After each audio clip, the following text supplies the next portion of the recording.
Okay, good morning everybody.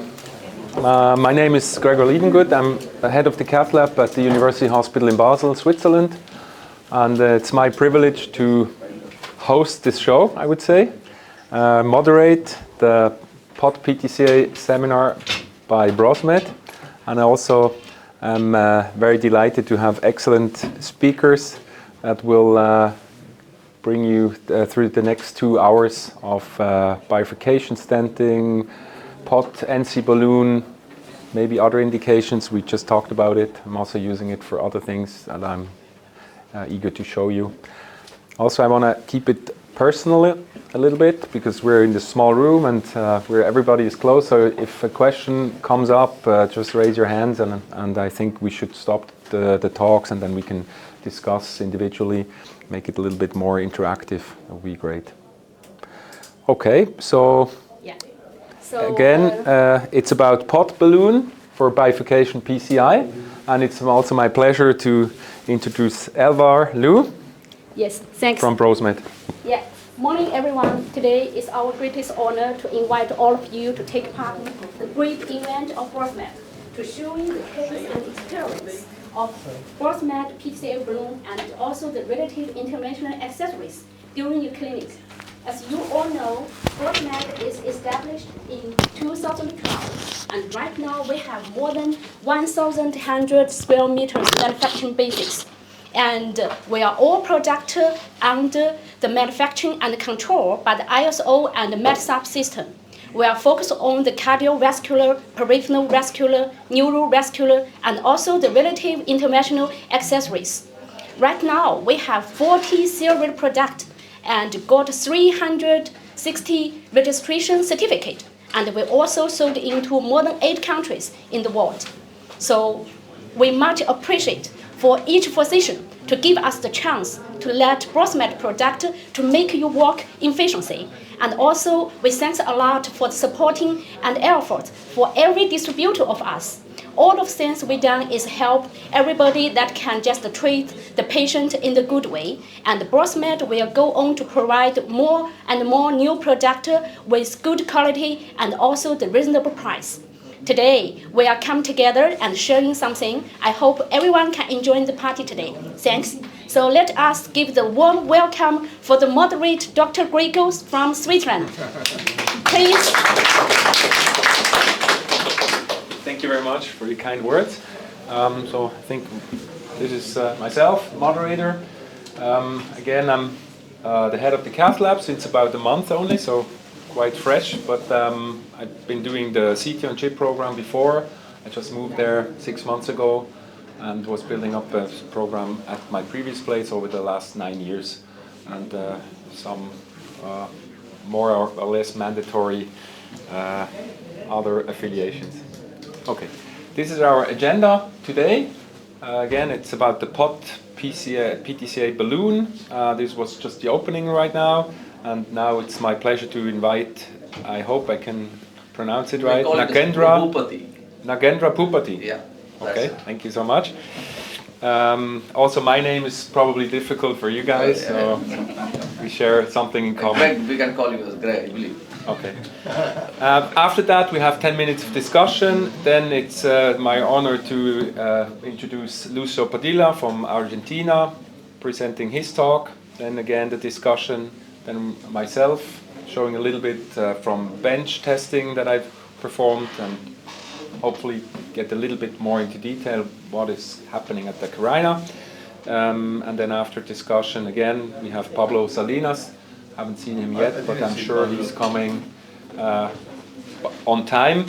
And then some words from Zhang from the medical research of Brosmed, and then Q&A, and then hopefully you know everything about POT PTCA balloon and bifurcation stenting.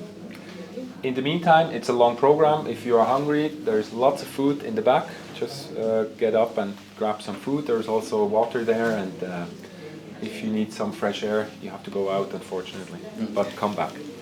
Okay, now it's my pleasure to introduce Nagendra Boopathy. This is your affiliation. Maybe you introduce yourself. That will be much more accurate. I'm working as an associate professor of cardiology and Senior Consultant in Interventional Cardiology in Sri Ramachandra Institute of Higher Education Research in Chennai, which is a southern city in India. So my field of interest is interventional cardiology, especially coronary intervention, ACS, and structural heart interventions. And I don't do CTOs, so RVO is up to you. Not yet. Hope eventually everybody will do CTOs because there's so many out there and we cannot treat them all ourselves. Thank you.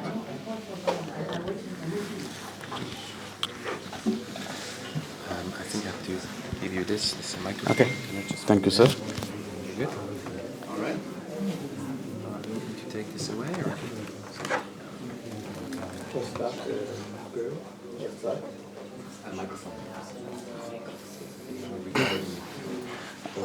Thank you for this opportunity, Brosmed, and we were from India. So I will be discussing about proximal optimization technique and our clinical experience in utilizing such balloons in practice.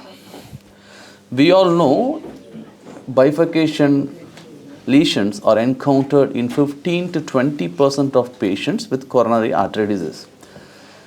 Conventionally, the outcome of such patients who are having bifurcation disease are dismal as compared to patients who are having a straightforward non-bifurcation lesions. A bifurcation lesion is considered to be a significant bifurcating lesion. If at all, the side branch is going to be more than 2.5 millimeter. The length of the lesion, the vessel is going, side branch is going to be more than 55 millimeter, or the lesion that is existing across the side branch is going to extend more than 10 millimeter. There is a dedication score which is available to score whether we need a patient, whether the patient needs a two-stent strategy or single-stent strategy in bifurcation lesion, which is beyond the scope of the discussion.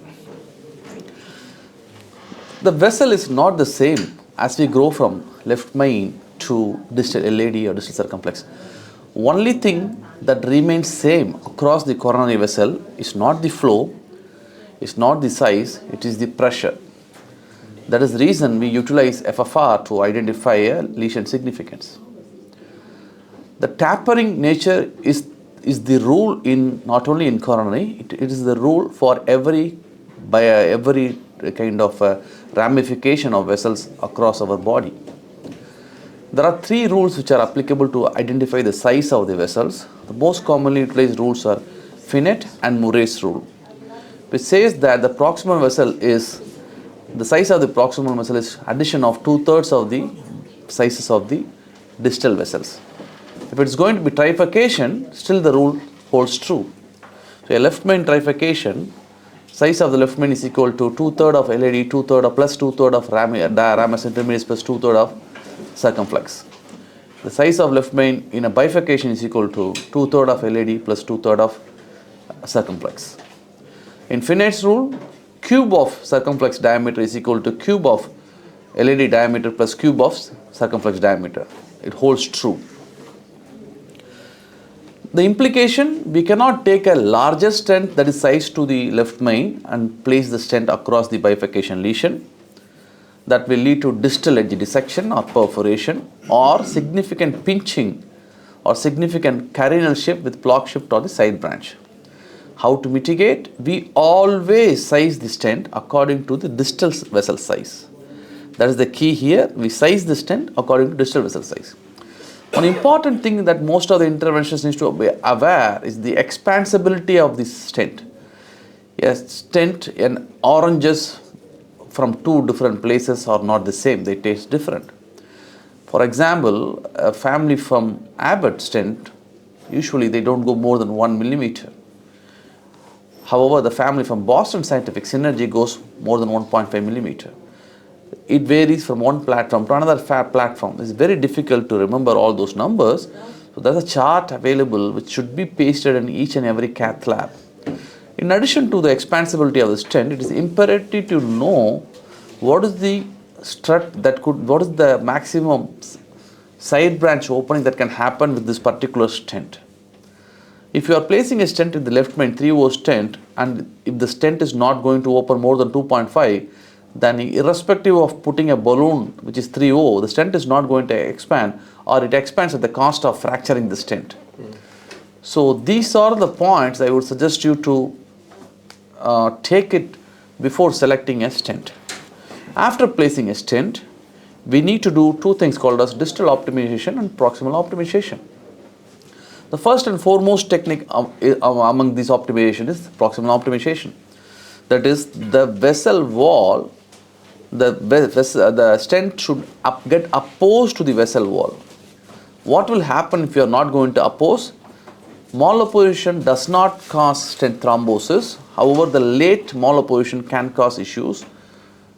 And there are some data that says that a malopposed stent can have an impact on in-stent restenosis. The data is not robust though. And if you are placing a stent in the left main LAD system and the stent is not going to oppose, the wire may go abluminally between the stent and the vessel, and we may actually crush the left main stent.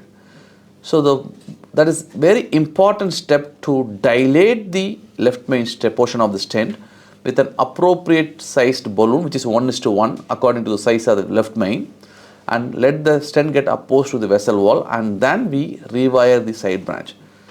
Many times, if you skip this step, you may end up in trouble.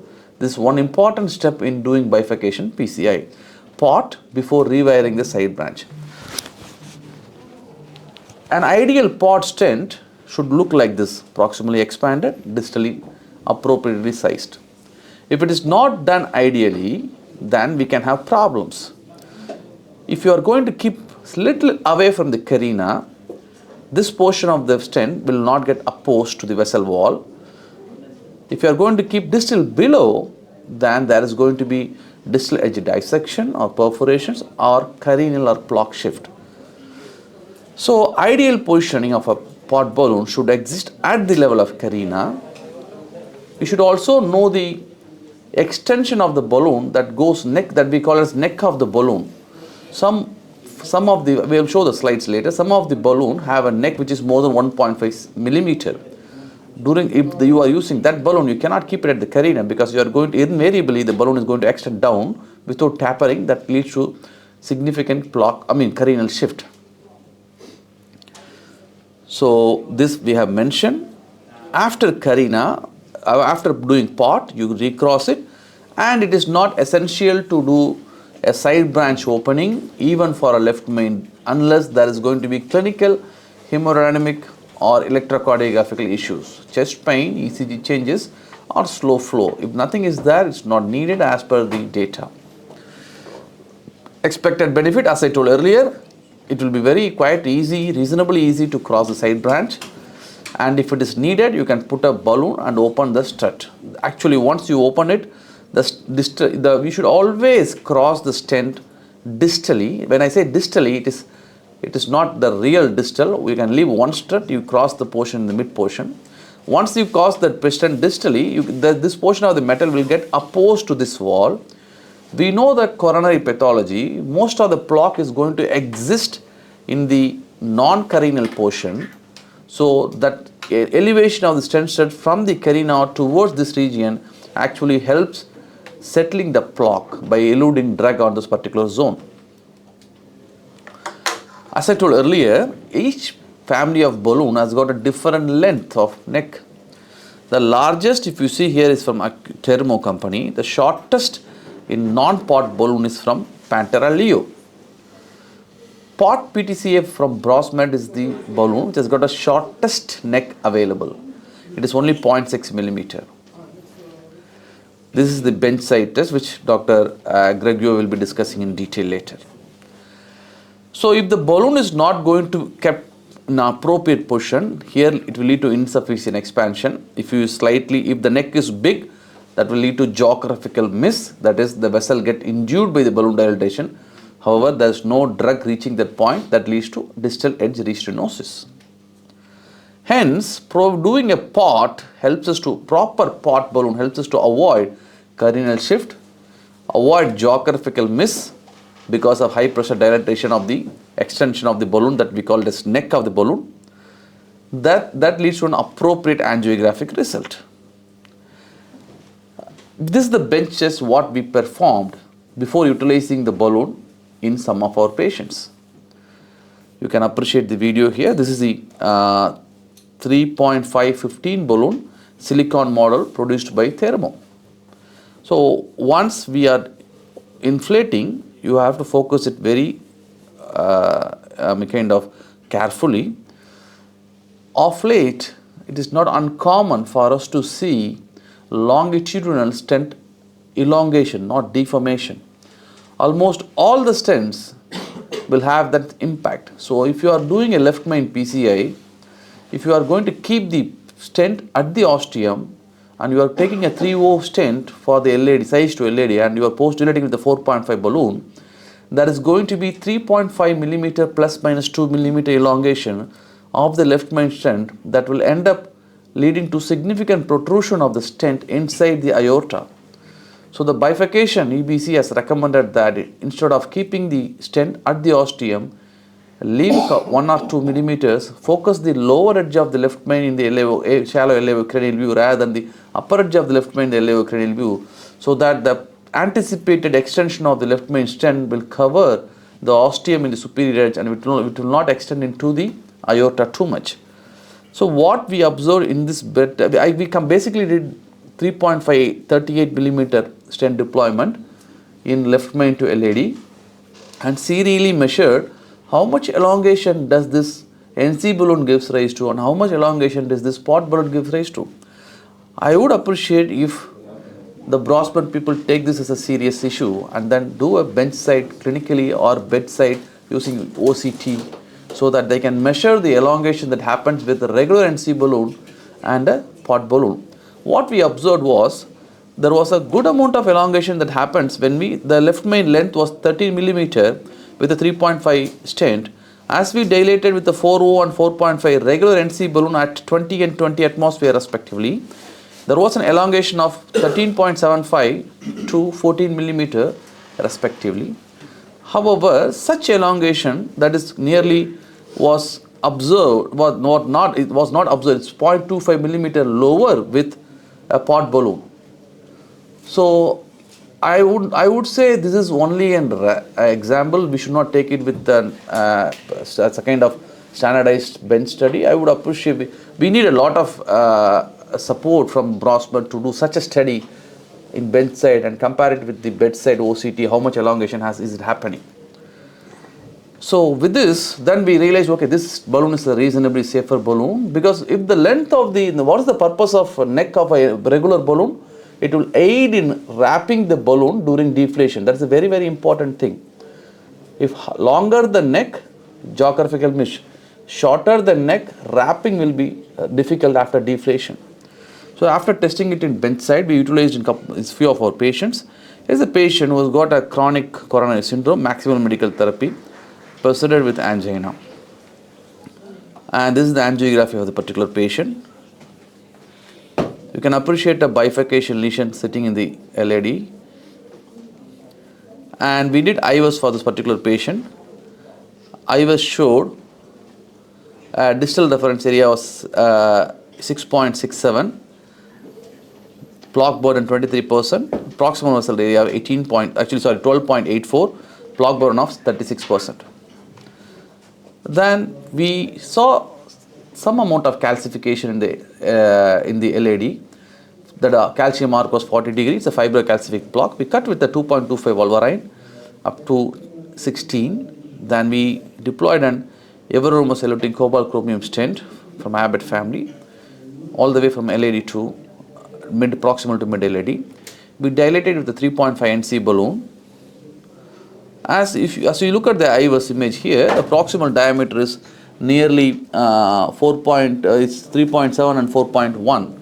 It's a relatively big vessel on the proximally. We appreciated malapposition and under expansion in the proximal edge.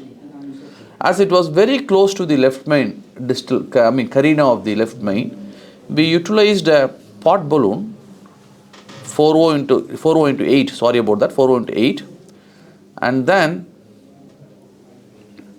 we repeated IVUS here. You can clearly appreciate the way how the balloon gets inflated. There is no extension of the balloon after the marker. If you look carefully, the balloon within the marker, the marker has got proximal inner edge and outer edge. the diameter of the balloon is true till the inner edge. After that, it slightly tapers and suddenly within 0.6 millimeters it drops down. Then we did IVUS again. It looked well. We came out. These are all the vessel diameter at the level of in LAD at various levels. We appreciated a lumen area of stent area of more than 90% in proximal and distal edge. With that, we concluded the particular patient's angiogram and intervention. The second patient, 53-year-old male, comorbidities plus. He presented with anterior wall MI. He was thrombolized outside, referred to our center for pharmacoinvasive therapy. This is the angiography of a particular patient. You can appreciate an eccentrically located proximal LAD lesion with a mild disease in the RCA. We wired LAD, wired diagonal. There was a mild lesion in the diagonal. Then 2.75 balloon and 212 balloon were utilized to dilate LAD and diagonal respectively. Then we did IVUS. IVUS showed a diameter of 2.7, 3.2 in the distally and 3.7, 4.1 proximally. We placed a everolumus eluting stent in the LAD sized to the distal lesion, which is 3O, and then did post dilatation with 3.58 pot balloon, and distal optimization was done with the 3.25 10 pot NC balloon. Kissing balloon was done using a 2O balloon in diagonal and 3.25 balloon in the LAD. Following which IVUS was done. We were not happy with the results of the NC balloon dilatation which was utilized in the proximal side, even after using a 3.58 pot balloon. However, it didn't get expanded because the vessel was not the mistake of the balloon, the vessel was big. We didn't have a 3.75 pot balloon on desk on that day, hence we need to take a 3.75 pot balloon, regular NC balloon, and dilated it with up to 22-24 ATMs, and we got the result like this. And final IVUS was done, which revealed more than 90% expansion of the stent with the minimal lumen, with the minimal stent area, which is more than 90% as compared with the proximal reference area. Patient did well, went home next day. So pot balloon may become an essential kitty in our practice if you want an appropriate approximation without significant cardiac shift or geographical miss, or the statement what I am going to utter now needs further validation to prevent significant longitudinal stent elongation. You may start using pot balloon. The RBP is 23. You can go up to, I have gone up to 24, 26 also. It's quite a good non-compliant balloon. With this, I would like to conclude my talk. Thank you.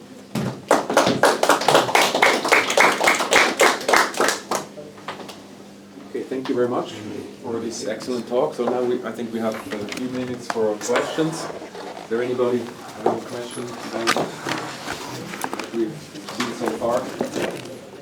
Thank you. Okay, so if not, I have a question. It's about this elongation of the stent. It has been published by Gabor Todt in Neurointervention. Yeah, last year. Yes, last year, and it was surprising for everybody of us, because when you think back, closed cell design stents, they were all for shortening tremendously. That's why we developed open cell designs, also for side branch access, but mainly for shortening. And the latest generation of stents have foreshortening around 5 to 8%, which is little, but still a little bit. So, but we were all thinking if you overexpand the stents, it will make them even shorter. That's how Gabor started his bench test. He actually wanted to show that stent foreshortening. And I happens that I had also his fellow the year after we did the test, and he showed me everything and how it worked. And it's really interesting that you can see that the stent elongates, and I'm going to show you OCT of a patient that he done, that it actually also happens in vivo. I talked to Gabor yesterday night.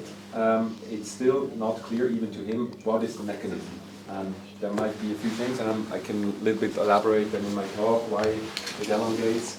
But definitely one issue with POT PCI balloon that we can address. Absolutely agree. It's kind of a new thing that we discovered and we know since about a year. All right, so any other questions? Vero. Otherwise, I Gregor. introduce Lucio Padilla from Argentina, good friend, We're friends. and a great interventional cardiologist. I think you don't need no introduction. No. But First of all, I want to do this as a go and back. No? So this you can see by internet. So the idea is try to speak something about what you know, and afterwards to discuss. And if you have any doubt in the moment, so raise your hand and we can discuss. Yeah? Because the idea is to know something about why, when, and how to use the POT in complex and protected left main. No? Just he had done a lot of information about this, but the idea is unprotected left main PCI are all similar, and they are not similar. I can focus this here, but this left main is not similar than this one, yes, the unprotected one. So this is something that we need to know when we approach this, and this is different. They are not similar. So perhaps for you, yes, it's similar. Do you like it? No. The question is, are all the unprotected left main PCR feasible? Yes. We can do that with very good results, but we have to choose the correct technique and materials. That's the most important message of this. From the beginning, this is the conclusion. Okay?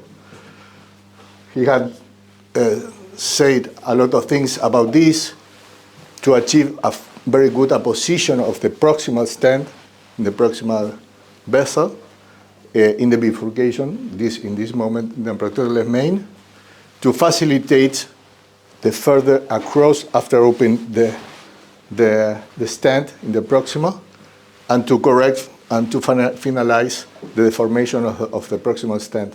So these are the things that we have to do in order to achieve a good result, but in the long-term follow-up, not to have a late-stage thrombosis or a patient. So in this part, this is the rule, which is the stent that I have to choose. The stent is from the distal, yes, like this. This is the size. And then I have to choose the correct stent in order to have this proximal diameter, and we do as he mentioned previously. So when I do with a regular balloon, these have different shoulders. This is a shoulder, and this is a second shoulder. This is 0.6 millimeters, and this, as he mentioned previously, may be from 1.2 to 2 millimeters, perhaps in some. So these are different, regular balloon and a dedicated POT balloon. So the shoulder length, that is to say from here to here, are different between this may be too distal and can be more dissection, this to be too proximal and can do a not expansion of the distal stent, and this is perhaps what we want to do, the correct expansion, a position of the stent, and proximal optimization treatment. So this is too distal, as he mentioned, but we have to mention in the life case that we have been previous to this, Waxman was telling that in US they didn't do a lot of POT, and I was surprised. So the results are different between Europe. The European Bifurcation Club say we have to do POT to all the bifurcations, and the US that they say, we don't know, we don't do a lot of POT. But this, you can overstretch the vessel.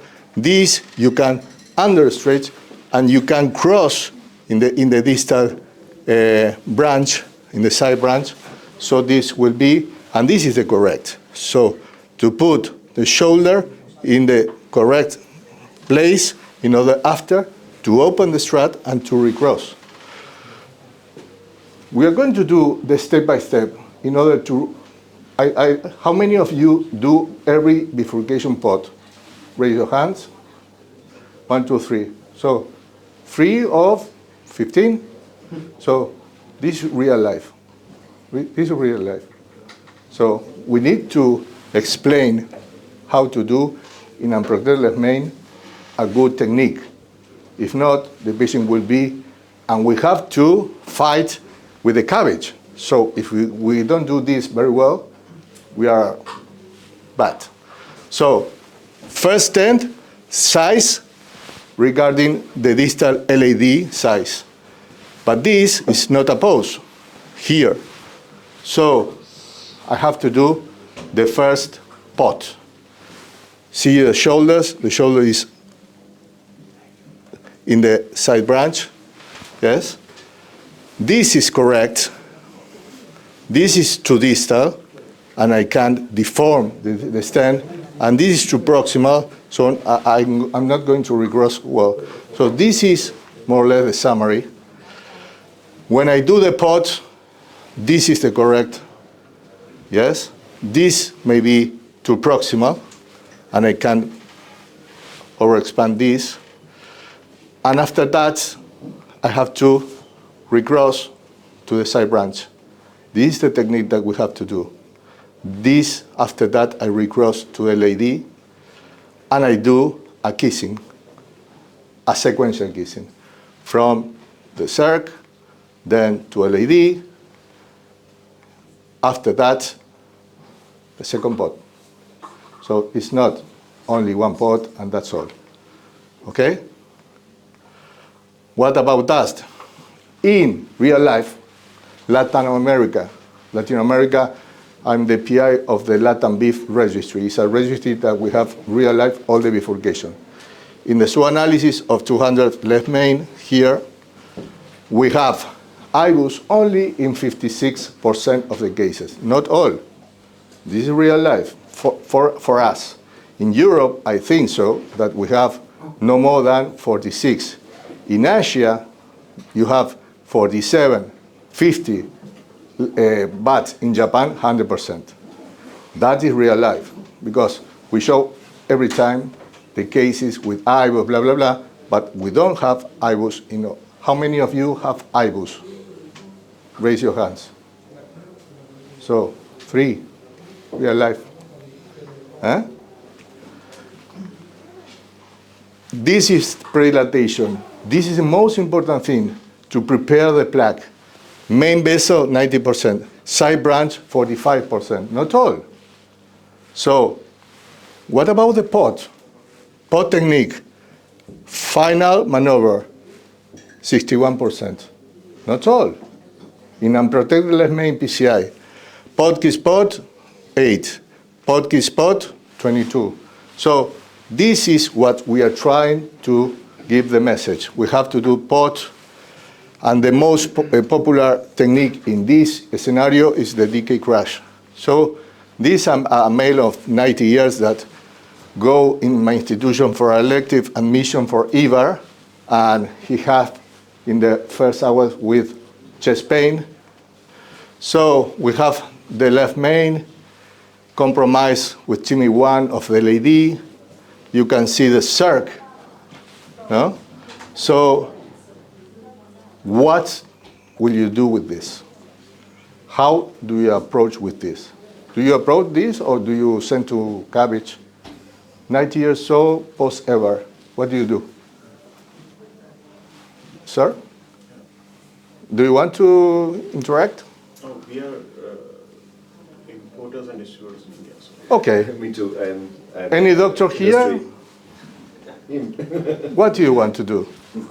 Can we interact something like this, or? You should say stand when you're from the industry. For sure. That's right. Sir, what's your name? Gaspar.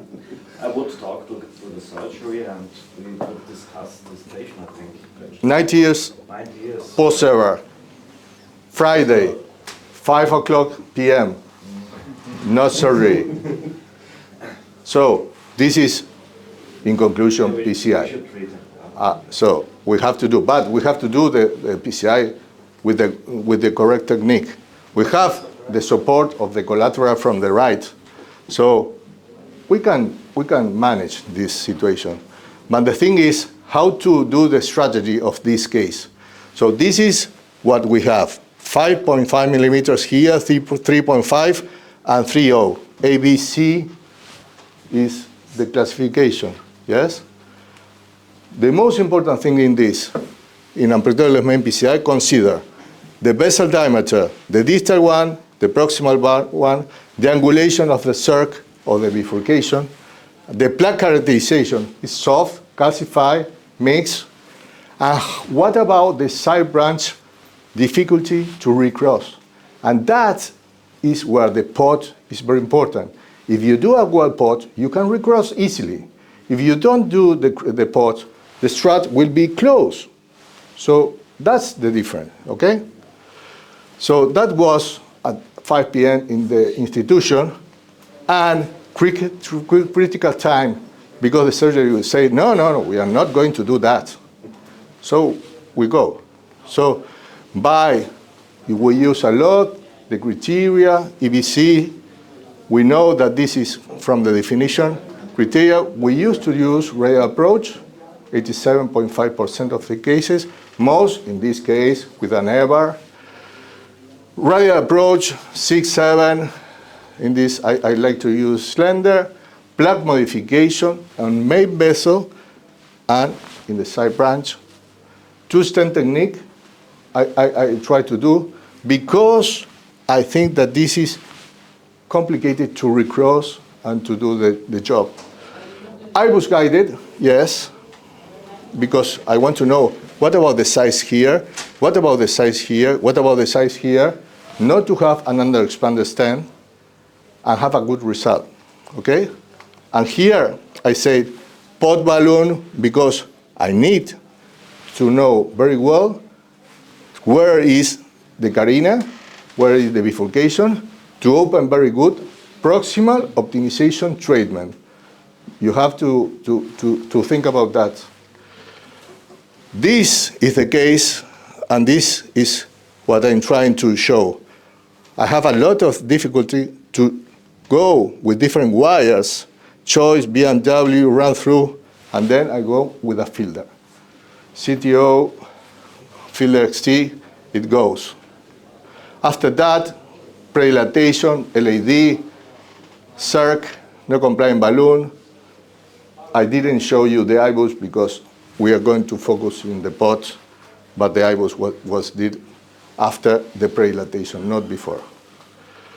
So after that, we predilate to LAD, we predilate to a circ. This is the first result, and you say, I want to go home. But we know that if we have a good technique, we can resolve this. So I try to do something simple or something complicated PCI. So I put a 3.015 stand here trying to cover the ostium. I can't not cover the ostium. So I put this, and after that, the side branch, I have to optimize high pressure in the ostium, well opposed of the stent, then to do the crash of the stent, like this. Stent boost. If you don't have IBUS, use the stent boost, because you can see if the stent is underexpanded, well expanded, and what about the stent boost enhanced with contrast. You can see the lumen and the wall. So after that, I recross, I do the stent boost, and I know I'm in the stent, and I'm not going to deform it. So that's what I do. The first POT, then the kissing, sequential one. Then I start always from distal, and I finish proximal. So I put the stent in LAD, it's okay. Now I have to do the stent from ostium left main to LAD, like this. I choose a stent, a dedicated stent, in order, because here is 3.5 and here is 5. After this, I need to do a POT. Why? Because I need to recross. So I do the POT, then I recross easily, and then I do the kiss. And that is the final POT. Last maneuver, final POT. It's a must. Final POT is a must. You can't do or not do the POT because this stent may be deformed. So you have to do the well apposition, expansion of the stent to do the correct. And you can see there the POT, the 4 with very short shoulders. And this is the final result. And you have to see by IBUS, pre and post. So these are angiographic results. These are results. If you don't have IBUS, you can do, and you can use a stent boost. But complete PCI radial approach is election nowadays. Left main PCI is feasible, but you have to use the correct techniques and dedicated materials, like this POT. Yes, the POT balloon. POT technique is very important. Why? Achieve full apposition of the stent in the proximal to the bifurcation. Correct under expansion if you see it by stent boost or IBUS. Facilitate to recross where you open the struts with different balloon, wire, or stents. And correct the final stent deformation that you have a lot. When you do the kiss, you deform the proximal part of the stent. So you need to finalize with the POT. Okay? Thank you.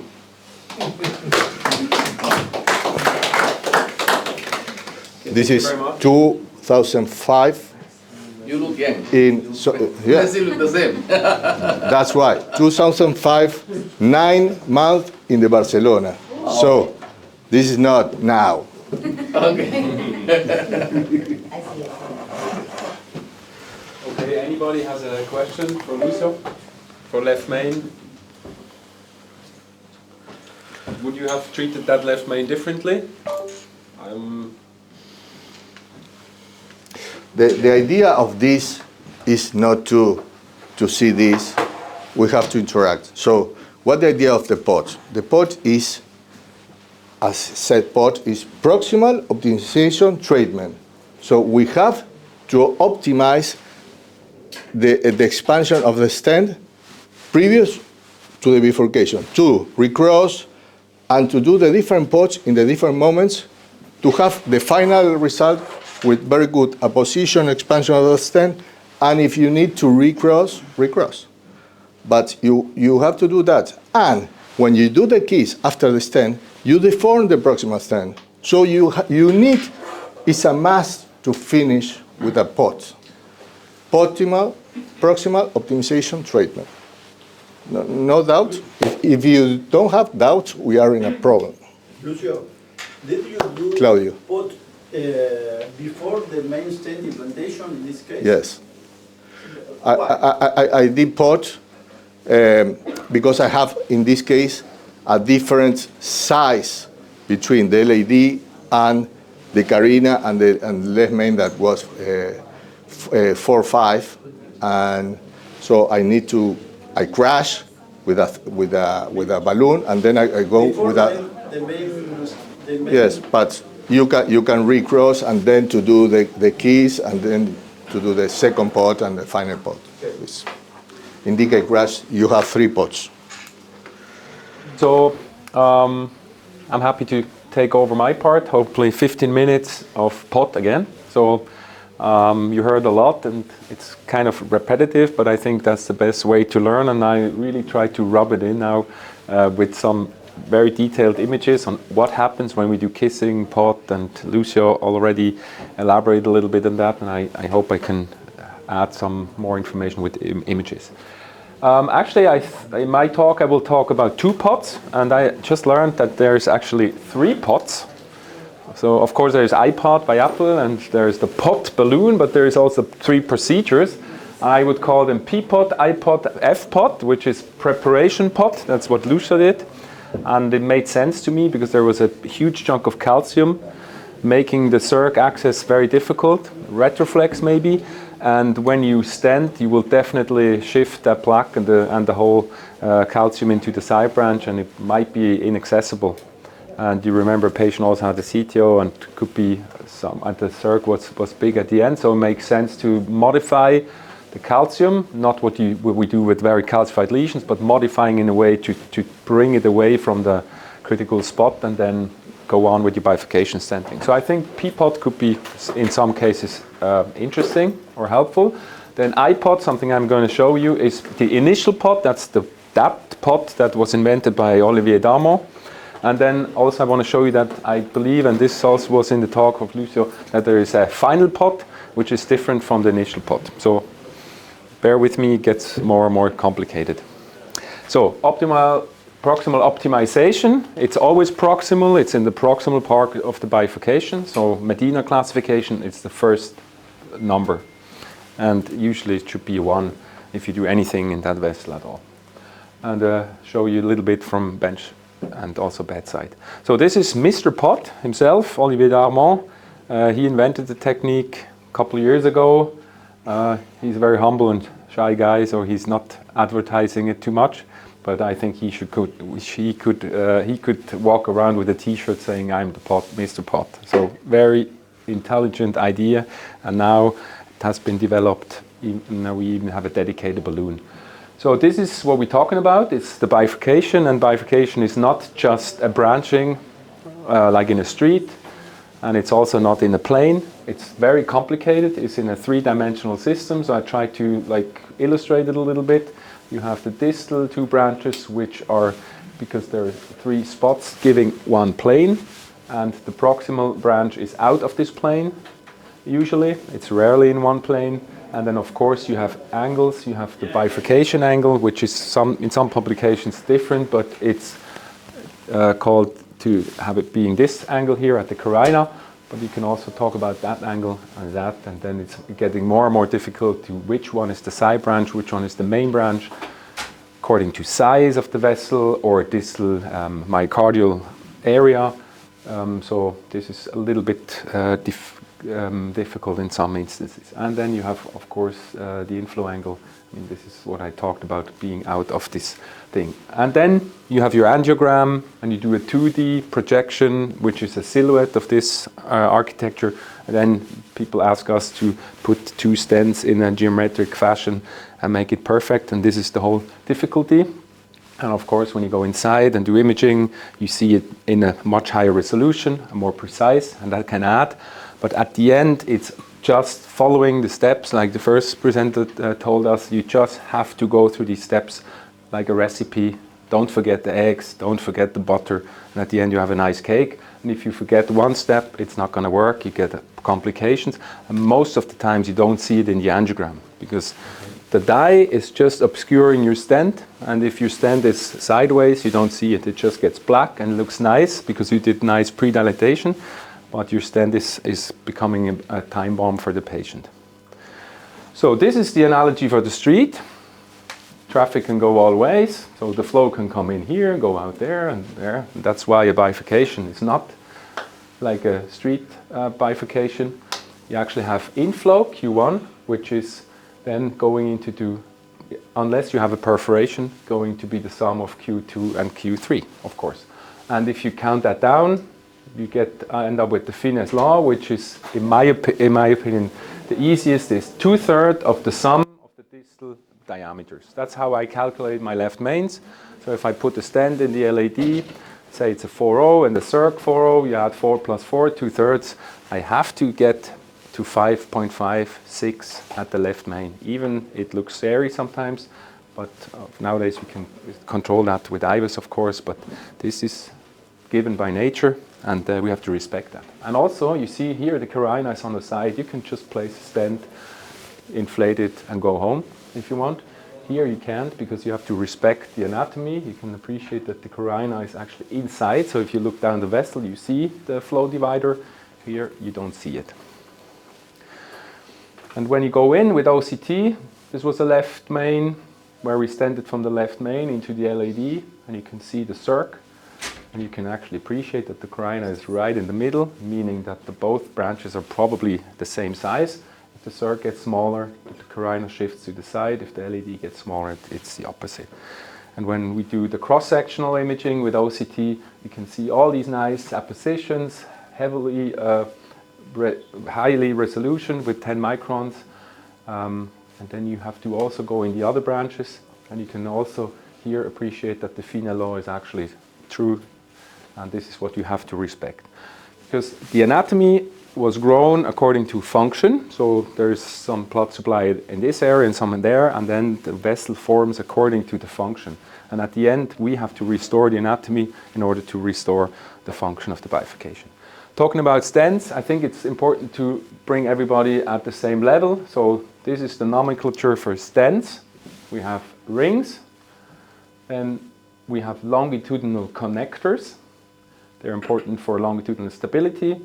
If you reduce them, you increase flexibility of the stent. Then we have the crowns, and the more crowns you have, the more diagonal elements then you have, and the more you can overstretch and overexpand your stent. And this is very important for bifurcations, as we heard, and what we're talking about for the POT, for apposition, for vessel accommodation. Then we have the cells. They have to be open and big in order to have easy side branch access. Talking about struts, so the more crowns you have, the more struts you have, and the bigger the whole circumference will become, and then you can over-expand your stent to 6.5 with the latest generation. And then of course we have thin struts.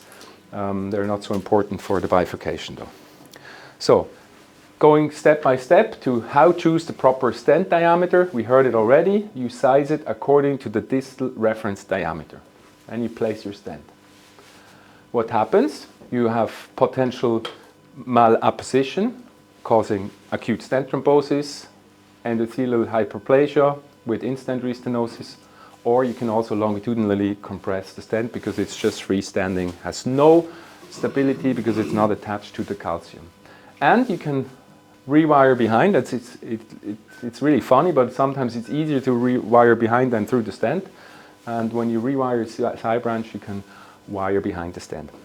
This is the complication of longitudinal compression, and it's not prevented by any stent, not even the Megatron, the heaviest stent, not even Cypher, because the power that you get with your guide is tremendous, and you can always crush the stent, especially when you have a jailed wire on the side, because by definition your stent is right in between, and you will crush it with your guide.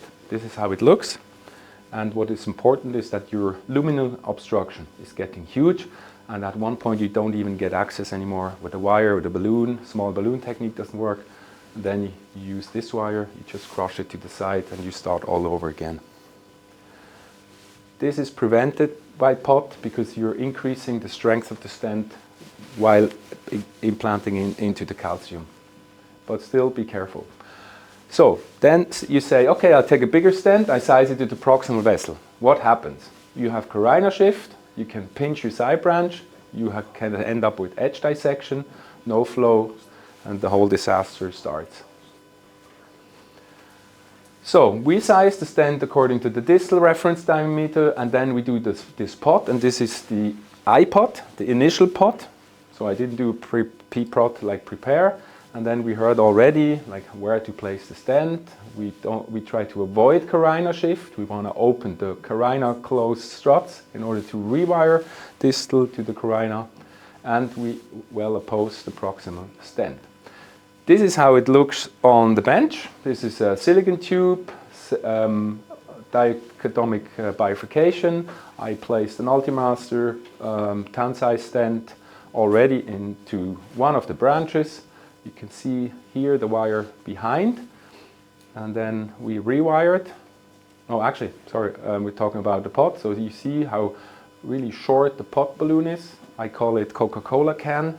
That's how you can think about it. You know, it's like really short, compact, and you can do multiple POTs. You know, you can go really start in the proximal part, not in order not to like end up distal and shift the carina, and then you can optimize Gregor, it. what I mentioned something is important is, if you don't have IBUS, you can use stem bus. So you put this balloon, do the stem boost, and you can see where is the point, the distal point of the balloon, and you have to be near here in order to open and to oppose well the strength and to open these struts, you know? So you can choose that tool. Not all the people use, but you can choose, and you can use every PCI, every step, you can choose the stem boost. So if you are here with the pot, you don't open this and you don't oppose this. So this is a very important tool, and this balloon have a shoulder. So from the distal point, the shoulder is 0.6 millimeters. It's the smaller in the. So that's important. The regular balloons may be 0.1, 0.2, no? Yes. So very important information, clear stent live, stent boost, these are the possibilities to control for the pot. And you can also see that you can start in the back, you're safe, and then you move your way forward, and then once you're happy, you continue working. This is another older stent, and where you can see the two things. So this is the carina. It's implanted according to the distal reference diameter, and you actually see here the carina again, and you can see, So you can see here that the cell where you have to rewire is like really small. And this is by chance, wherever your strut comes to relay. But you want to rewire here because this optimizes the whole bifurcation. And you can see the malposition. So worst case would be rewiring here and crushing the whole thing, or maybe here and then crushing the whole thing. So what we do is pot, and after pot you can see how the struts move extremely. The side branch access gets much easier, wire is already there, and the stent is absolutely opposed. This is what I talked about. Latest generation stents accommodate for that. So you can overexpand, you can ring out these rings. This is the maximum you can get, you can achieve, and all companies are about similar. Also important, the radial strength increases. The more the ring gets ringed out and is not zigzagged anymore, the higher the radial strength becomes. There's some tissue prolapse issues, but it's not really a big problem for bifurcation. About the different stents that we have in the usual practice. Not all the stents, perhaps you have an LAD of 3 and you have a left main of 5. So the mismatch, you have to choose the correct stent in order to do the pot and don't have a very big deformation of the stent, because not all the stents are similar. There are stents dedicated for left main, like the Synergy Megatron, the Angiolite, and others, that will be, and you can go from 3.5 to 6. This is one scenario. The other scenario is you can go from 3 or 3.5 to 4. That's the most common, but yeah. There's a publication by Nicolas Foy with a nice table where you see that there's different types of stents. Some have up to 4 different models, which are limited in overexpansion. Some have only 2, like the Science and the Resolute, for example. And then you see in some manufacturers the transition to the big vessel stent is at 3 and some at 3.5. So you really have to be careful. If you choose the wrong one, you'll be limited in a big left main. they are not the same. Yes. Pablo, perhaps afterwards, he can talk something about that. Good. What can go wrong with POT? There's always something that can go wrong on these steps. So you can end up with the POT balloon at distal vessel, and then you end up with the same thing, potential dissection, carina shift, side branch pinching. What else can go wrong with POT? We heard it already. Just to recap with the images, if you have a very long stent in the proximal part and a very long balloon, and if you overexpand the balloon, it becomes plastically deforming. So you can see that not the markers, but outside the shoulders are moving away from the markers. So that means the PVC gets plastically deformed, and then it takes the stent on it because friction is much higher than to the vessel wall and elongates the stent. So that's one explanation of stent elongation. And if you happen to place it here, then it will be probably hanging out into the aorta. The other thing is that we actually too close to the carina, and the balloon starts hugging onto the distal vessel, and then the whole balloon pushes back. So it's twice the plastic deformation length to the back. This is probably also in some occasions causing the problem. And then, of course, you have all the issues with stent deformation. This is the picture from the publication from Gabor, and you can see that was in a real patient, OCT. And here you can see that the stent actually elongated also in the calcified lesion for the same reasons that I just explained. So how to correctly rewire into the side branch and why? 3 options. Distal cell rewiring somewhere in between or very proximal. This is the ideal. That's bad and that's really bad. And what happens if you rewire distal, you can actually see that there is less metal at the carina. You're opening the stent in a way that the whole shoulder is covered. And if you decide not to go with a provisional but with a 2-stent strategy, you can put the stent right adjacent to the shoulder. Everything is covered. The last slide is very important. These are proximal or yes. That is a take-home message to have in the recross. That is. Flight at 3 Yeah, o'clock. we have contact. Yeah, sure. Appreciate it.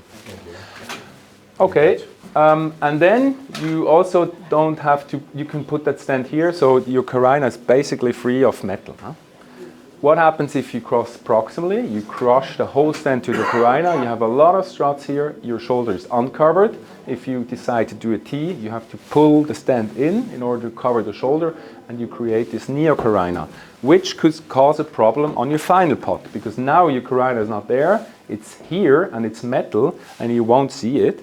And then you come in with your final pot, which is not as distal as the initial pot. It should be in the back, and for something else I'm going to show you in a minute. And then you can actually deform the neocarina. You have a neocarina shift, and you will never see it on the angio, but it could be really a problem in the future. I'm brainstorming now. What do you think about with the DCB in order not to put and to have all this scenario and different struts, and to do the DCB if you have a very good plaque preparation here, and avoiding to two stent. Well, I think it's clear the main strategy, even left main with EBC main, should be provisional all the time. I only put the second stent if there is no flow or really nasty dissection or recoil or something. I'll try to do the same. Yeah, and you can get away in 90% or more. So now we open the side branch cells, which is nice. You know, we have nice flow, we have coverage, everything here. But we're damaging the stent again, once more. We're actually deforming the stent on the opposite side of the side branch. Stent remains like that. You have malapposition, stent thrombosis risk, restenosis, the whole thing. And if you have a restenosis here in the carina, in the bifurcation, it's really a problem to fix that in the future, and the patient keeps coming back. So we have to restore this deformation. And I should just show you the side branch dilatation on the bench. So the pot is done. You see how massive this deformation is. And you don't see it in the angio because, I mean, resolution is not enough, maybe on clear stent boost, but sometimes it's rotated. And if you inject dye, the whole thing gets obscured, you don't see anything. You might see that with OCT or IBUS, but you just have to know it like a recipe. I deform the stent, so I have to correct this deformation. It's extreme. And now also you have an issue if you don't put a balloon there first before you do this, it could happen that you rewire behind and get back and you get really, really bad deformations of stents. So that's why we do the kissing, you know, to restore the main branch stent, which is actually more important than the opening on the side, in my opinion. Again, we deform the stent on the proximal end. We ovalize the stent because you have 2 balloons, and the stent remains the way it was shaped, and the vessel might go back. So you have, again, malapposition here and there, maybe a dissection. So we have to restore that, and for that we need the initial pot is done here to open the carina, access, apposition. Final pot, you don't want to touch the neocarina. You move your initial pot balloon back, and you just restore the apposition and the roundiness of your proximal stent. Then you're done. You've done a nice verification, and it should look like that. If you're not willing to go through all these steps, better don't put a stent on a bifurcation. Can you go back in two, another one? In this. There is a technique that you can do instead of putting the proximal bifurcation kissing balloon like this, to do the mini kissing stent technique. So to put the second balloon just with the proximal pot here. So not to deform all this, not too much. I did that. I think good results. So the kissing Absolutely. is, the balloon is not on, because out. if you do the conventional kissing, you are not going to restablish the proximal with a pot technique. I think you are going to deform the proximal stent too if you do the conventional kissing. Yeah, the only, What do you think, Pablo? if I may add, the only moment where I'm not so worried about the circularity of the stents is at the left main, because there is sometimes the left main is actually oval. So sometimes if you check with intracoronary imaging and you see full apposition, there is no mandatory action for final report. So if you end by kissing at the left main and it is actually an oval shape and it is actually opposed, maybe with IVUS you cannot have 100% knowledge of apposition, but I think the clinical meaningful apposition you can get with IVUS, and obviously with OCT perfect resolution. But maybe if that is correct, it is the only moment where you can skip the final report in the left main. Other But versions here will be circular. we have only 3 from 10 people with IVUS. Yeah, fine. So then you have to learn by heart all the steps as my colleague was Obviously, it's I think it's mandatory to do imaging control, but if you don't have it, at least do all these steps meticulously, and I believe that you can still achieve an okay result. Okay, this has been shown, the shoulder differences of the balloon, and just one more time to recap bifurcation model.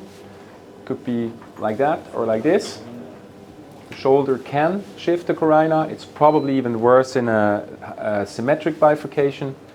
And then you can see here, this would be the rim of your stent on the side. But what you actually want to have is like close to the carina a little bit more, opening the struts to better access with your side branch wire and also to be more to the carina side. And here just illustrated the carina shifting and not happening with the pot. One clinical case also from me. This was a LAD diagonal 101 bifurcation lesion. How would you treat that? This is the patient or case. That's how I did it. Put the wire into the diagonal branch, stented over the main branch, this reference diameter. Here the pot. Here you can control, it's not clear stent, it's just an image, but you can control with the wire in the side branch. So it shows you a little bit where the carina is located. This is the side branch opening. Remember, I'm going to distort the stent here, so I want to have the wire already in place and ideally already a balloon. Then the kissing.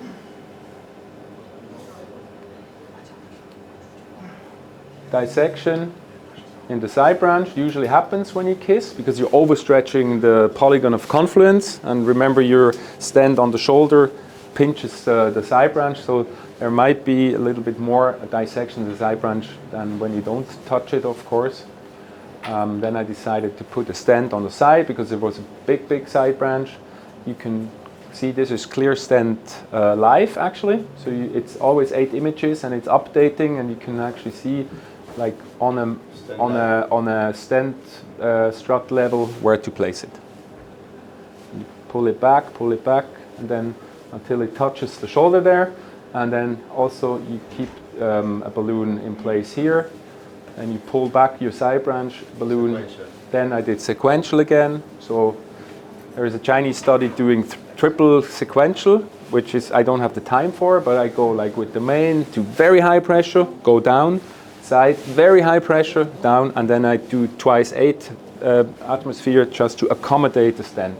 Stent needs 2-3 atmospheres to get moved around, and the calcium and the whole bifurcation is already treated. And then, of course, the pot, and you can appreciate that there might be a near carina, and this is my final pot, so it's way back. because this has been treated, so I'm not going to mess around with the carina anymore, being in danger to be shifted again. And this is the final result. It's quite If you have the stem Busen case, you can do with the balloon. The last, I'd like to do that and to see how is the ostium or the side branch. Okay. Nice case. So thank you very much, and open for questions. Any question? You. He's the only one who wants to talk. Or Nacho is now. He wants to talk too. And Claudio. We You have can treat some guys from bifurcation in a provisional technique with POT, kissing POT, or you can also treat it with POT side POT. Yes. Do you think there's a benefit with a balloon without a shoulder to use this and to better up the situation where the maldeformation of the stent is? Yes, thank you much for this question. I didn't want to include it in my presentation because it would then be over time. But I actually do that a lot. You're also in the bifurcation club, that's where we know each other from. And it's also recommended to, if you don't do kissing and you open the side branch, to do a main stenting, side branch opening. Then remember the deformation, you do a main post-dilatation and then POT, and that's it. So main, side main, that's allowed. And I actually do that more often. In this case, I thought it's a really, really big diagonal, so I need to do kissing. I take into consideration that I have a dissection, and then I will place a short stent, and I was still confident that the long-term outcome is good. I'm the devil. Do you think that in that situation you can pre-dilate previously the diagonal and to see how is the approach? Because you have 90% or 70% of the ostium diagonal branch, and you put the stem without doing any preparation in the diagonal first. So my question is, if you have that situation, Medina 101, very big diagonal, more than 70 millimeters, big one. And do provisional to the LAD? Yeah, definitely. No, to pre-dilate previously to the LAD stent, I usually the diagonal. What do you think is better? To prepare. There are a couple of randomized trials. Yes. About pre-dilatation of the side branch first, and the main, the bottom lines are that if you pre-dilate first, you have more chances of having the vessel open in the end after the provisional stenting, but you have also higher chances of dissections, as we saw here. Very good point. So there is a trade-off. There is no definitive answer. But if you use a no-complaint balloon and not too high, with a no-complaint balloon at 12, and you have size 1-1, perhaps? On the other hand, what are the chances of really having a closed, completely closed vessel that you cannot recover with the wiring? That's why I try to do the pre-dilatation first. I don't know if it's okay or not. I don't like to do a pre-dilatation on the side branch. Rarely, maybe once a year, because if you have a dissection and you have your stent on the main branch, you have to rewire through stent struts into a dissected vessel, and you might end up subintimal all the time, and then you lose it. To put the first in the diagonal if you have that situation. Yeah, I've done that too. So in situation 101, I would put with a big diagonal, I would put LAD into the diag and then do provisional to the LAD. So the LAD becomes side branch. Completely fine. Yeah, you would be scared to maybe do this inverted provisional, so stem from diagonal to LED, but normally this kind of vessels, this is almost a parallel system. So, you will approach the same way. The only thing with that is that you have to know very well your stent platform, because you are gonna go with a probably smaller stent into the diagonal, and you need to know very well which is the size. That's why when intercoronary imaging comes in handy, because maybe you are with a 2.5 stent, but the proximal LED maybe is 3.5. Normally, most of the stents will do, but some stents has the smallest platform, 2.25, 2.5, and then it will go only to 2.75 or 3.0, but maybe not 3.5. So these charts are very conclusion, useful. in this situation, you will approach to the diagonal after the LED stenting. That's a take-home message. Just to finalize his question, so my main strategy is provisional, but I open the side branch. I don't do kissing because I don't want to end up with a dissection. So I open the side and do the main again and the POT, and I'm out. This is my main bifurcation stenting.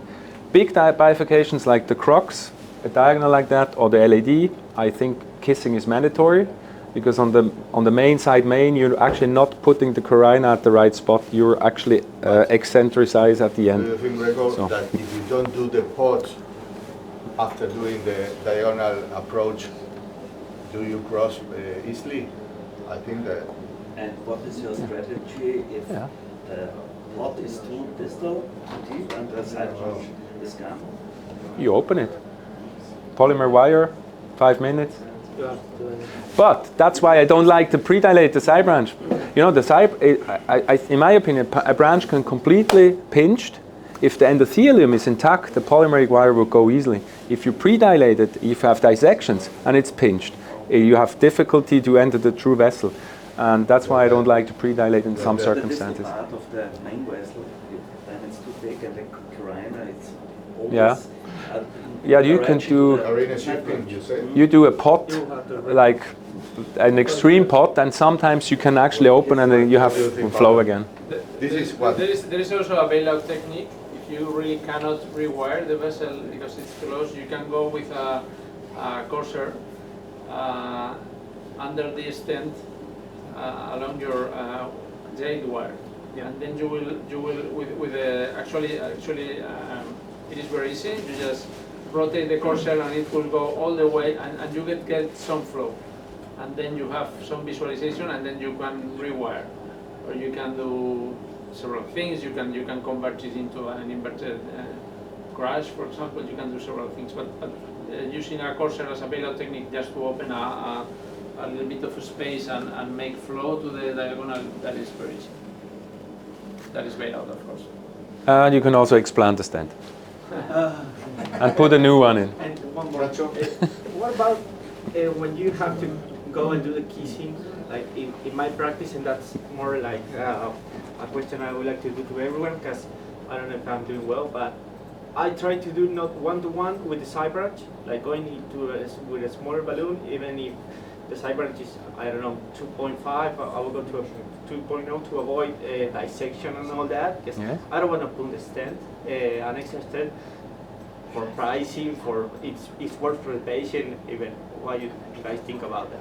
I'll do the kissing with a small balloon on the side branch that you will usually do if there's a stent over there, and I will like prioritize the main branch, and then we'll do the repot and all that. You're going to leave the side branch is diagonal like this. You're going to leave not a very good plaque preparation, residual stenosis more than 50s. No, I'm talking about well, like that case. Kissing with a smaller side branch balloon. Smaller side branch. That's okay. I mean, it's something in between a real kissing and just doing the main POT.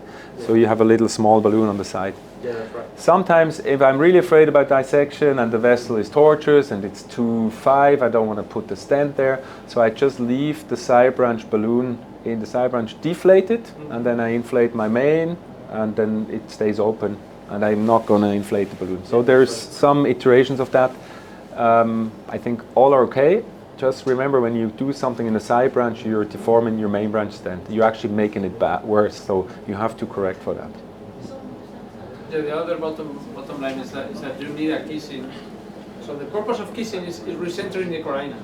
It's not doing something to the other vessels. It's just recentering the carina, and that is interesting. And you can do that with very low pressure.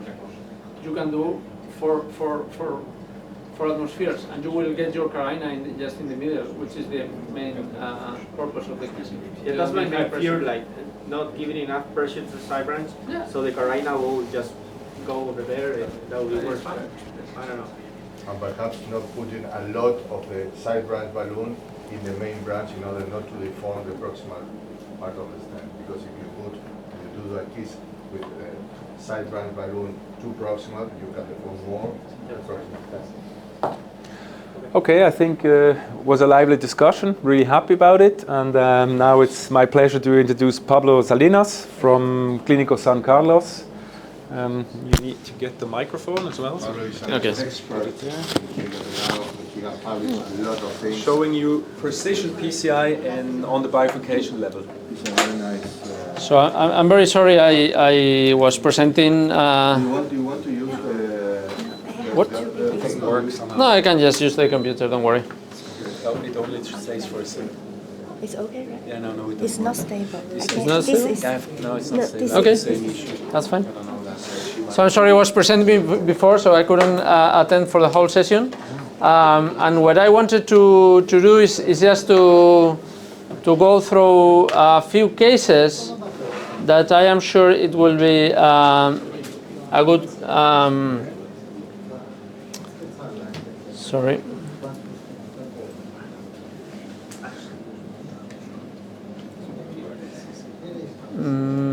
Maybe I don't need this. Okay.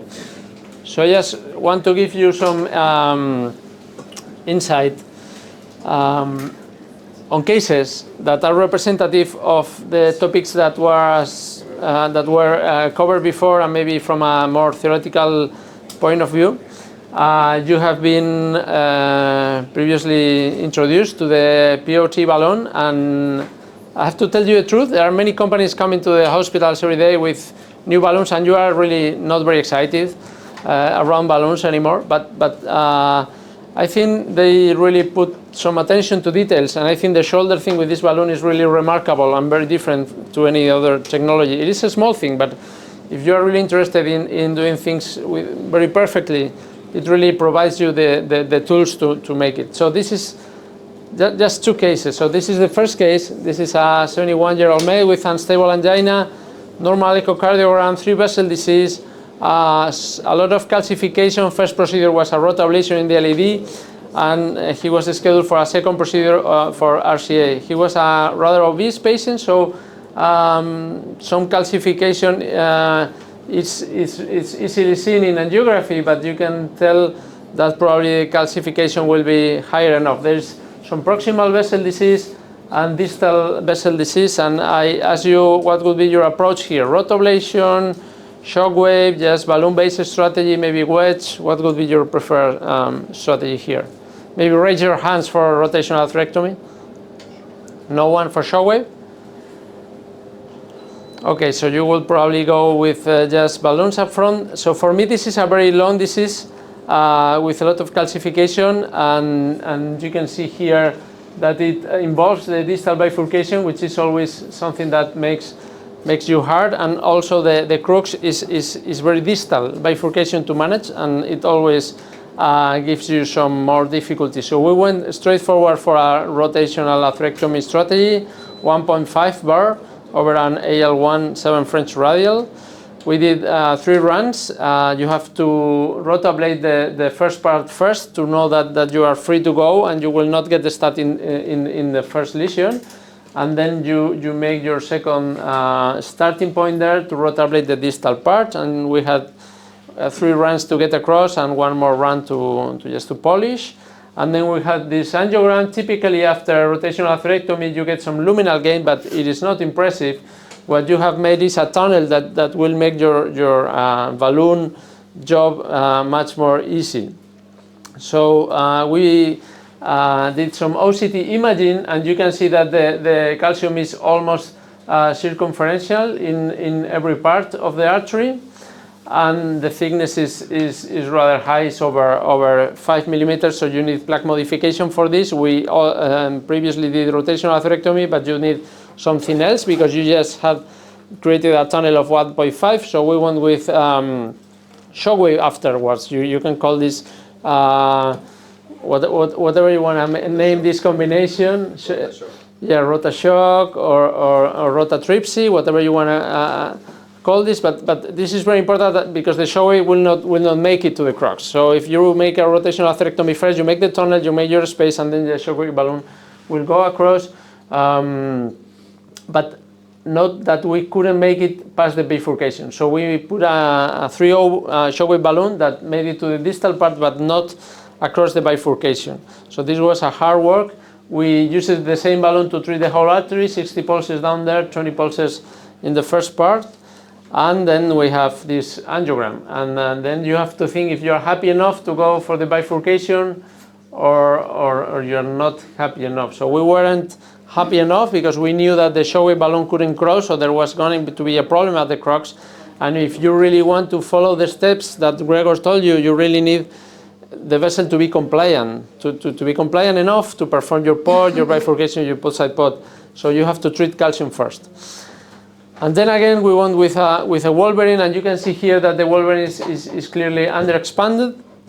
3.0 balloon, and then we went up to 20 atmospheres. Generally, the Wolverine balloon, it is rated for 12 atmospheres, but it is, most of the operators will tell you that it is safe to go to maybe 18 or 20 atmospheres.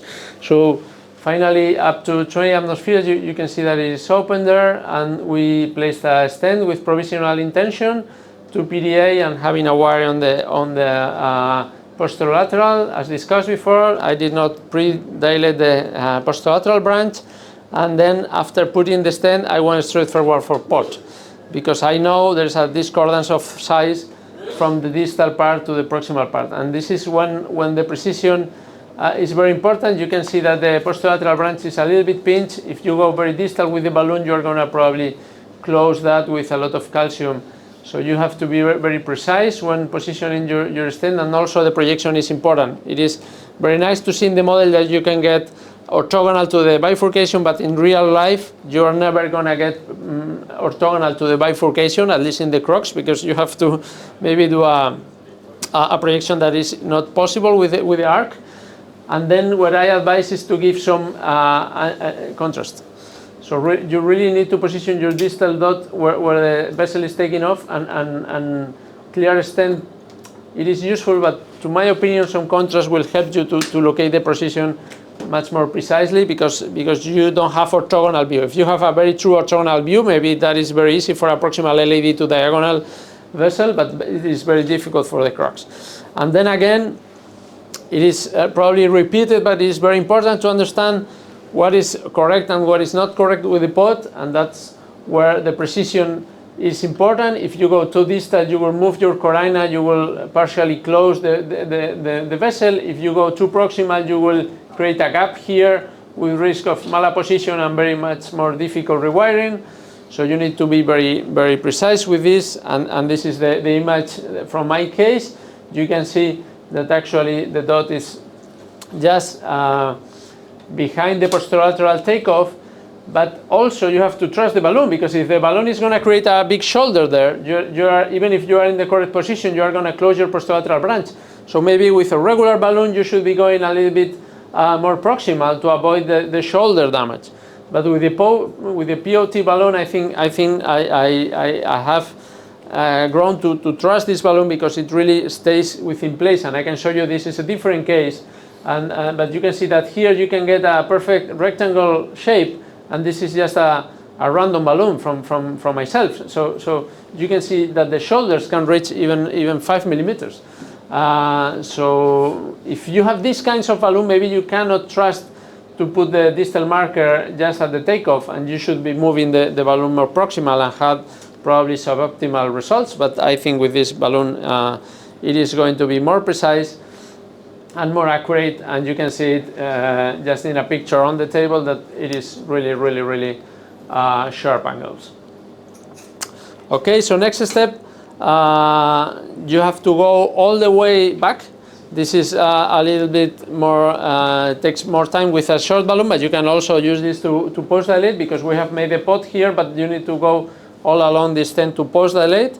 This is mid and proximal optimization, and this is the result after the distal stenting, and there is some more disease here with a lot of calcium. We overlap a stent there, and we post dilate just regularly. This was not covered by shockwave, and you can see the difference of the segment that was treated with shockwave and the segment more proximal that was not treated with shockwave, and there's a difference there. So you just post dilate this on a regular basis, and you can see this final result, which is very nice. We put another stent in the proximal area, and we finish the case. These are the final OCT images. This is the PDA. Just as at the distal edge of this stent, you can see very well expansion, very well expanded and round, and you can see here some cavities at the mid part. This is often found when you have treated the calcium, and also with cutting balloons, you made some calcium corners. these are rocky corners that you cannot sort out. So even if you get a larger balloon, a 4.0 for example, and try to post-dilate this, you will not get a position. It is very dangerous. If you go very high pressure, very large balloons there, you have risk of perforation. And that is because the calcium sometimes has some concavities that you can break at the edge, but not in the middle. So you will have your stent edge going like this, and you will see these kind of shapes here. And you have to sometimes accept that if the minimum stent area is good. So the most important thing for clinical outcomes is the expansion. If you have good minimum stent area, you don't really mind too much of having a calcium corner or some other position there. If you fight this too much, sometimes you will get a perforation. So it is a balance between having optimal results and not having complications, which might be obviously very difficult to solve. So for us, this was a very satisfactory result in a very complex scenario, a lot of calcium, distal bifurcation, navigation problems. One trick that we also used this, here was keeping the jail wire while sending the second stent in. That creates kind of an anchor. But I will try to avoid, once you have the second stent in place, pull back the other wire, because jailing too much the wire might trap the wire. But if you want to overlap an stent, leaving your jail wire in will get you any force you want to push the stent in. Okay. Final thoughts about POT. Maybe you covered this before, but what happens to the proximal part when you do POT? Does it shorten or elongate? And we have this interesting article and some clinical insight about this, and it actually elongates. But my thoughts when I saw this article is that maybe stents elongate because of we are using the wrong balloons. So maybe one explanation of this situation of stent elongation that you really don't want, for example, if you are at an ostium, at RCA ostium, or maybe a left main ostium, you really don't want to go too much into the aorta. You have to cover the ostium, but not too much into the aorta, because then if the patient comes back some years later, you're going to have a lot of trouble re-engaging this stent, and maybe even if you can send a wire in, it can go behind the strut. So maybe the problem is this: the shoulders of the balloon are really pushing the stent back, and that is because we have conic shaped balloons. And I wonder, because these were standard balloons that were used in this bench trial, maybe with POT balloon with very sharp shoulders, this doesn't happen, or it maybe draw a line just in the middle of this and will not elongate stents, which is something that we should be aware of, but obviously it will be better if it didn't happen. So maybe with better balloons in the future we won't have this problem. Second case, this is an 84-year-old female, diabetic, admitted with unstable angina. So she had in the referral hospital an angiogram and physiology performed. She had DFR, which is a non-hyperemic ratio, very similar to IFR, but from Boston. And he got very ischemic readings, 0.78, 0.81. And some calcification in the RCA, physiologically negative, so we scheduled the lady for LAD diagonal, and this is the angiogram. So this is a very nice and perfect dual system where the diagonal and the LAD is pretty much similar. Not so tight in terms of stenosis, but positive because of the territory is very large. And very similar vessels. So how would you approach? How many people will do provisional here? And if you go provisional, which is your main vessel here? So we had this question with the fellows, and we had very mixed feelings. Is the diagonal better, but always the LAD gives the septal branches, and it should be more relevant. So for us, this was a very easy decision to go for a two-stent technique up front. And we decided to do DK culotte, mini culotte. So mini culotte, I will show you, is just trying to get less overlap between within the proximal part, instead of having dual layer the whole length, doing a very short length of dual layer, and it's a little bit tricky. So I only advise you to do this if you have experience with culotte, because sometimes I will show you some steps that are more difficult if you try to create a very short first implantation of a stent to avoid long overlap. This is the images. I do most of my complex PCIs with if not all, with intracoronary imaging, just because it saves lives. There are several meta-analyses and combinations of clinical trials that has a drop of 2% in absolute numbers of mortality, just because you are using intracoronary imaging, just because you know how to use the information that intracoronary imaging is providing. So I think for the most complex cases, if you have it available and if it is reimbursed, please use intracoronary imaging. In this case, Pablo, that you don't have, I'm looking in the plaque in the LAD opposite to the diagonal, and perhaps in this case, if you pre-dilate, perhaps you don't have shifting or plaque shifting, I don't know. Some cases, perhaps you can do to a stent, but not compromising to LAD. What do you think about this? So this is a very nice, this is the carina, okay? And what you can see here is the distribution of the plaque in the carina, and it is always the same. So the mid part, the flow divider is free from disease, and the contracarina or the opposite sides are where most of the plaque is. And the thing here, this is a very symmetric bifurcation from the classification that Gregor showed us, is that there is long diffuse disease in both vessels. So can you do drug-coated balloons? Yes, you can. Can you do provisional? Obviously you can do provisional, but both vessels are ischemic, and in an equal size and in an equal amount of ischemia. Not to put a stent from diagonal to LAD, yeah, and perhaps try. You mean to skip the bifurcation? Yeah. What about if because the option of the diagonal seems to be more, I don't know what cleaner about the IBUS in the, yes. I don't know what. Do you nail the osteums when you have an osteal LAD? Diagonal, yeah. But not taking a lot to compromise the LAD. For me, the answer is very easy. Do you or do you not nail the osteums? For example, when you have osteal LAD disease, 0.1, 0.0, do you nail or you go across? No. Always go across. Always, please go across, and then you spot. It's very easy. It's very safe.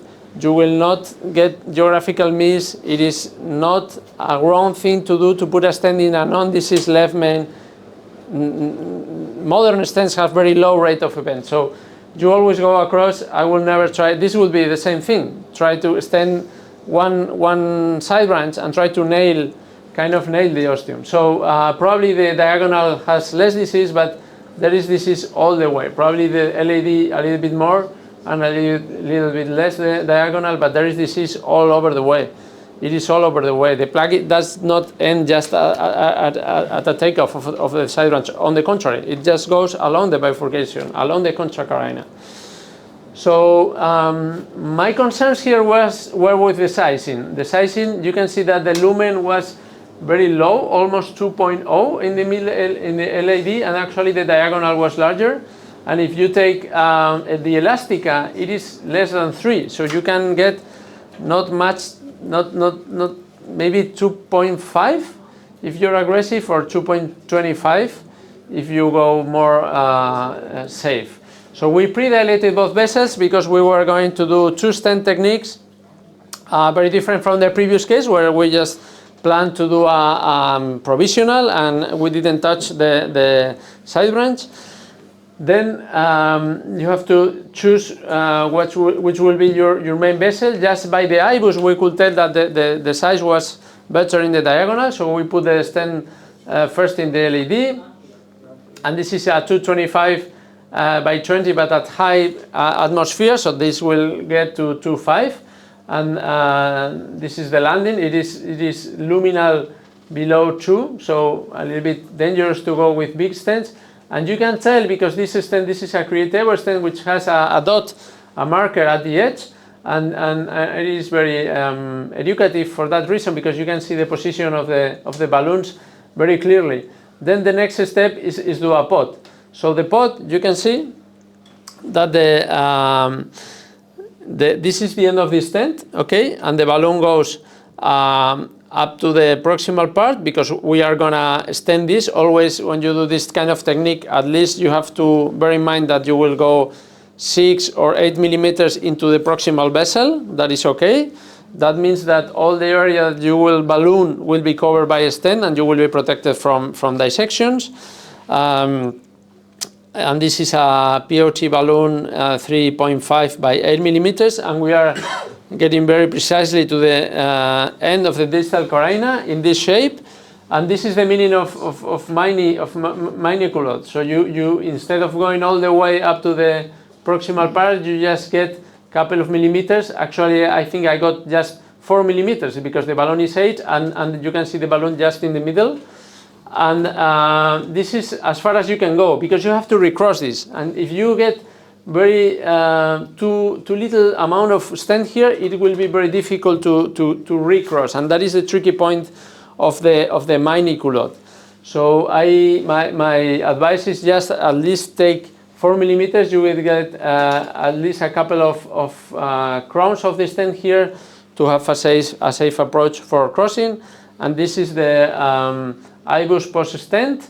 It is probably not needed to do IBUS in the middle, but I just did it for academic reasons. I wanted to check the distal portion. You can see that 1, 2.5, almost 2.5, and we are going with very good apposition and round and expansion. And then you have to do the rewiring, and this is the tricky part. Distal rewiring, so going across the LAD and then going back and aim for a very distal rewiring, and this is the kissing. You can see here that we are very orthogonal to the bifurcations because this is proximal LAD to diagonal, and it's very easy to go orthogonal as opposed to the previous case. And then we went to the second stent. So the second stent goes up to the healthy landing zone and up to the ostial LAD. Actually, I put a wire into the circumflex just to mark where my circumflex was taking off. And this covers the 4 millimeters from the first stent and the area that I treated with the POT balloon. This is the second pot of the DK culotte. And then you have to recross again and going back. So one balloon here, one balloon back, which is in the picture, to expand all this area. Very important to not only go into the distal part, but also to the edge, to be impossible to go behind the stent. And then you have to do the rewiring, and then the shoulder things again. So what happens if you have shoulders on your balloon in the situation where you are doing the POT in the proximal edge at the ostial LAD? If you are too distal, you may damage the area there. If you go very proximal, what you will get is this called bottleneck deformation of the stent, where you don't get to the edge and the stent deformed like a bottle, and then you have a trouble there because rewiring or passing material through that area might get difficult. So that's where the sharp edge and the rectangular shape of this balloon comes in handy. And actually we call it DK culotte, but the most important thing is the pot. So there is 3 pots, so it's triple pot, DK culotte. You have to do first stent, first pot, then you have to do the second stent, second pot, and then you have to do the second kissing and the third pot. So bear in mind this and follow the steps, as you were saying. Don't skip any step. If you are doing this kind of bifurcation, maybe you have a very good experience, but at the best, maybe you are doing 22 stents bifurcation per year. How many are you doing? I mean, it's not so frequent. So you have to be very precise and just repeat all the steps. If you want to take a shortcut, you're going to get into trouble. This is the final kissing. Non-compliant balloons, high pressure in one side, high pressure in the other side, low pressure simultaneous inflation. This is the DK culotte carina. You can see very nicely how the vessel takeoff is clean from disease and round and open. I'll show you the proximal LAD, single layer here, because we only put 4, maybe 3 millimeters of a stent with dual layer.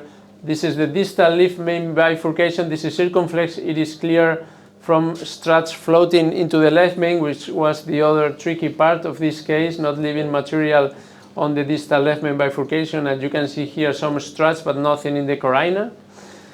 And this is the final angiogram for the case, and this is the shape that your stents will be taking if you do the DK mini culotte. Just final take-home messages. Brosmed POT PTCA is, for me, is the most precise balloon that I have currently on my shelf. You have to know that bifurcation lesions represent maybe 1/4 of the cases you will be doing, so knowing all you can get about bifurcations is good for your practice. Provisional stenting works in 90% of the cases, but POT is mandatory both in provisional and in 2-stent strategy, so you have to learn everything you can get about that. And POT is all about precision. You could show that very nicely in the bench pictures and videos from Gregor.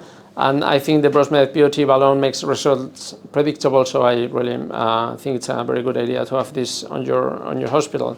So that is all. I will take your questions now. Thank you very much.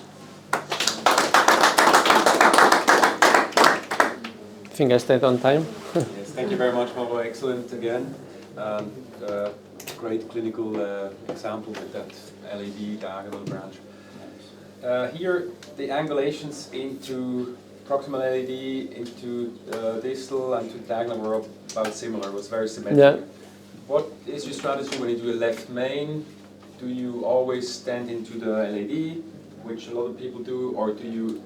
What I do is choose the most angulated vessel to stand in. Well, what is your? Well, if I go, you mean when doing 2-stent strategy, right?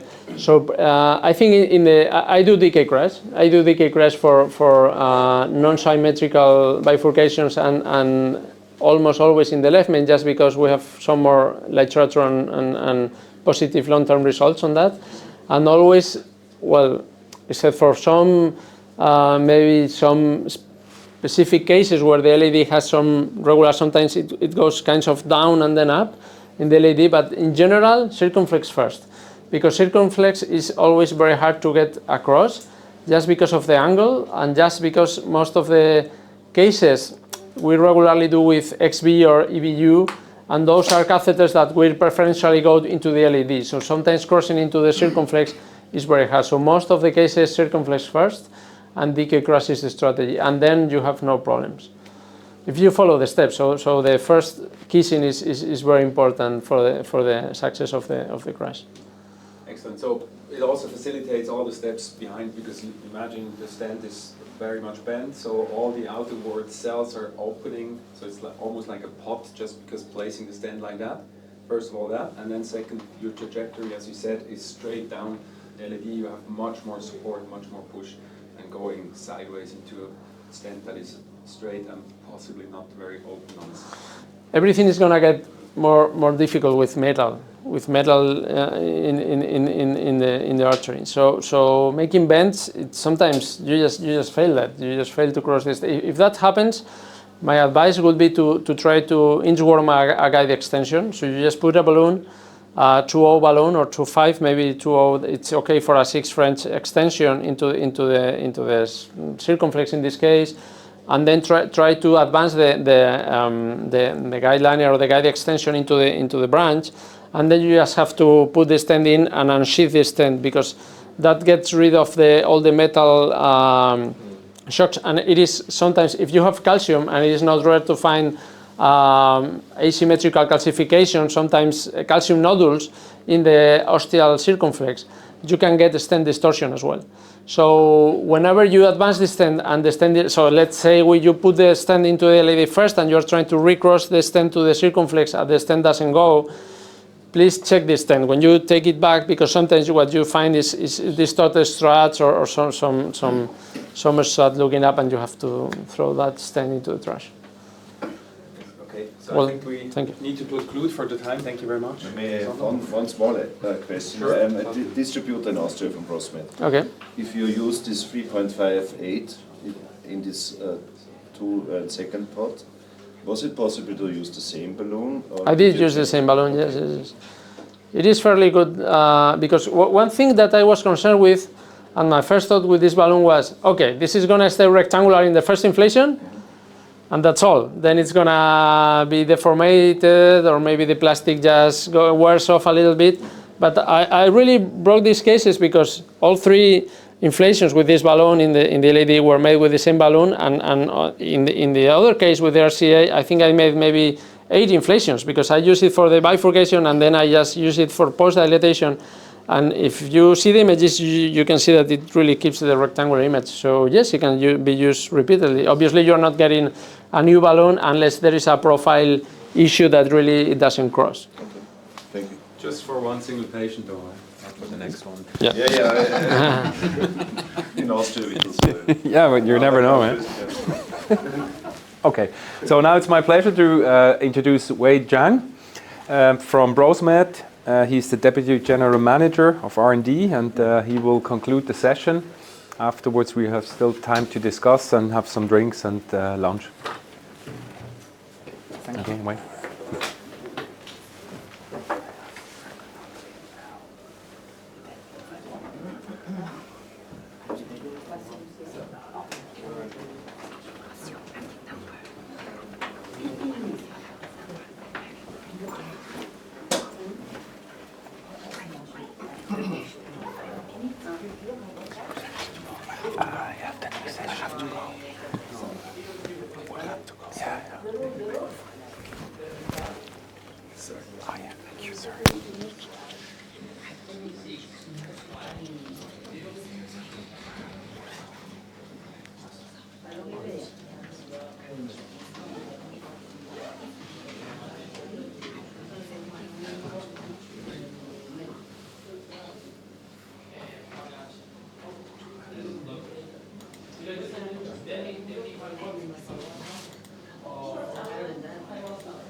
So thank you. Welcome to Brosmed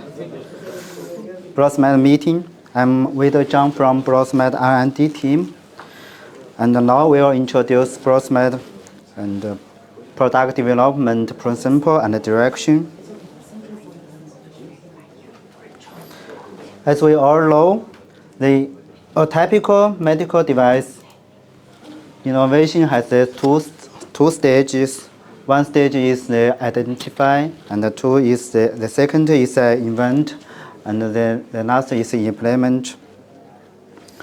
And during the first stage in identify stage, a widening medical requirement need a product need a physician based on his research and techniques. And in second stage, event stage, a concept of medical device also need the physician deep participate and give many concepts and innovations, and work with engineer to make the product to perfect. And the last stage, implement stage, also need the physician to deep access and innovation of the product, and so our Brosmed also follow this principle and to need a physician deep participate and his research to innovation product. Currently, Brosmed have three parts of during the product innovation. The first is arterial stenosis, and the second is thrombosis management, and the last one is the artery, the hemorrhage management.